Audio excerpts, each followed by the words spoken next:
Мынау енді 6-шы дүниежүзілік көшпенділер ойыны дайындықты бастап кеттік. Біздің енді дайындығымыз 4 кезеңнен тұрады жалпы. Бірінші кезеңіміз осы Алматы маңындағы олимпиадалық орталықта өтті. Жалпы бұл жерде 19 күн ішінде жалпы дене дайындығы. Шабандоздардың жаңағы дене дайындығына мән бердік. Бұл жерде арнайы жаттықтырушы алдырдық, Азамат деген бауырымызды. Екінші, үшінші кезеңіміз бізде атпен дайындық. Өздеріңіз көріп отырсыздар, таңғы 3-тен 4-тен барып аттарды мініп, аттарды қазір іріктеп жатырық. Қазір осы бұл жерде көкпар, көкпардан өнер көрсетеміз ғой. Соған байланысты біз 50-ге жуық Қазақстан құрамасының аттарын жинаған болатынбыз. Өңірлерден келген. Соны жаңағы іріктеп, балдарға жарайтын алып қаламыз, жарамайтын қайтып егелеріне қайтарып жатқан жағдайымыз бар. Екінші, үшінші кезең сол атпен дайындық. Жалпы бұл енді аттан кейін кешкісін жаңа жаттығу. Жалпы өздерінің дене дайындықтарын жүгіреді.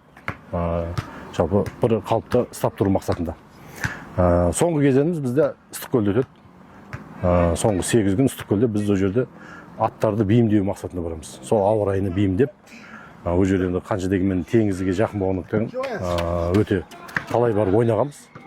Ерте барып кеш барсаң ат өзгеріс жаңағыдай ауа райының несіне байланысты дұрыс ойнамайды.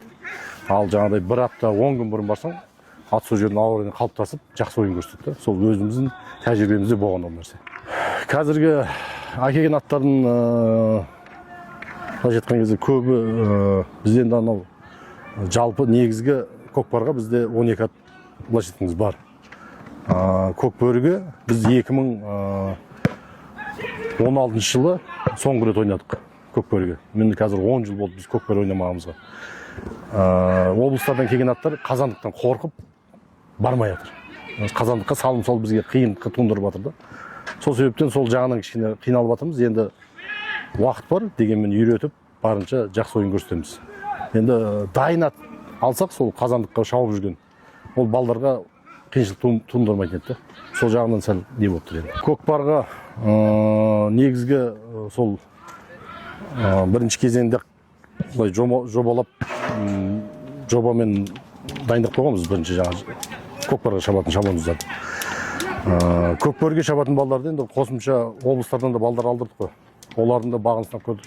Сол облыстардан алдырған балдардың ішінен Лұқпанов Абылай өзін бүгін жақсы жағынан көрсетіп, 4 бірдей салым салып, ұлттық құрамада болмаса да көкбөріге кіріп кетті. Сол жақты Құлажан Тоғайбаев, ол да енді бұрын шапқан, сақа шабандоз, бірақ жарақатына байланысты соңғы чемпионатқа қатыса алмай қалды. Ол да ұлттық құрамада жоқ, бірақ дегенмен көкбөріге бұрын ойнаған, қисынын бәрін біледі. Сөзбен сол екеуі қосылып отыр. Енді іріктеген кезде жалғыз өзім шешім қабылдап жатқан жоқпын. Манарбек Дүйсенбиев бар, Нұрбол Бимағанбетов бар, Сәбит Қасенов бар, жаңа Алматы облысының жаттықтырушысы. Солармен сол кісілермен ақылдасып отырып, әр балаға жеке-жеке тоқталып, Жаныс Сайып бар, білікті маман. Енді анау айтады ғой, келісіп пішкен тон келте болмайды деп. Сол себептен өзім ойым ойлаған балдарым солардың ойынан да шықса, қуанып қалам. Ал мен ойлаған бала олардың ойынан шықпаса, кішкене өкініп қалам. Сол себептен негізгі балдар ойдан шығып жатыр. Жатқа қалдырмайды деп ойлаймыз енді, құдай қаласа.